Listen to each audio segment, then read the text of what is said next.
There is a saying that imperfections make us human. I guess it is in our nature to pass some humanity to the work that we are doing. In the scope of chip development, this translates to bugs. They are ours as well. Beautiful mistakes, happy accidents. The course has to be corrected. It is the job of a verifier to find out and document bugs for them to be corrected. In this video, we are going to talk a bit about why bugs appear and how you should deal with them.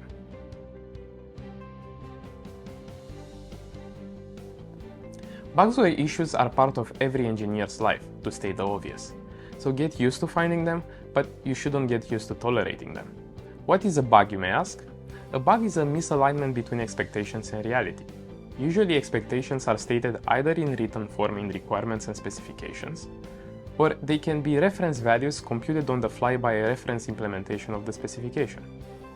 On the other hand, reality is measured on the inputs and outputs of the system under verification. The two are compared once in the process of reviewing specifications, in contrast with implementation, and automatically during verification by dedicated software components, which we call scoreboards.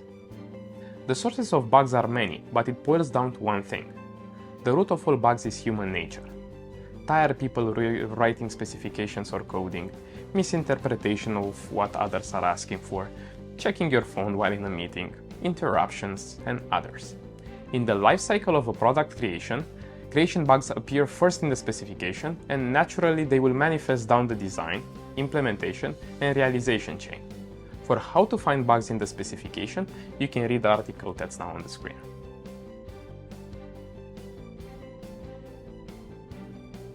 How do bugs manifest in the case of documents?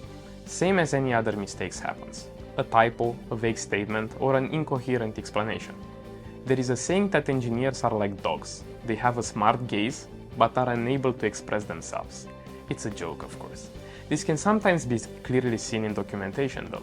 When reading a documentation, it is okay to be neurotic, to sniff out imperfections. You also have to be imaginative. Think about the bigger picture, and think about the small details. Things can be missed. Actually, no. Things will be missed. It is a certainty. Verification is based on specification. Even if you know what should have been written, or you understand even when the spec is imperfect, it is still a documentation bug and it should be corrected. Moving forward, once we have acceptable documentation and we understand it, the verification progresses to the implementation and debugging phases.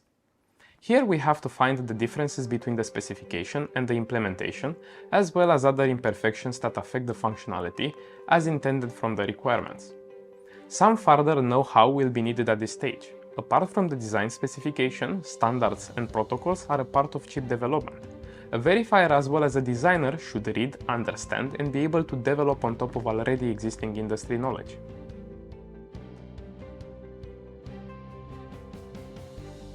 As a verification engineer, you have to take responsibility for the bugs you find, and you shouldn't blame other people.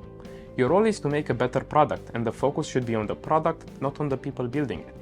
Be mindful of other people's feelings, and don't forget that everyone can make mistakes, including yourself.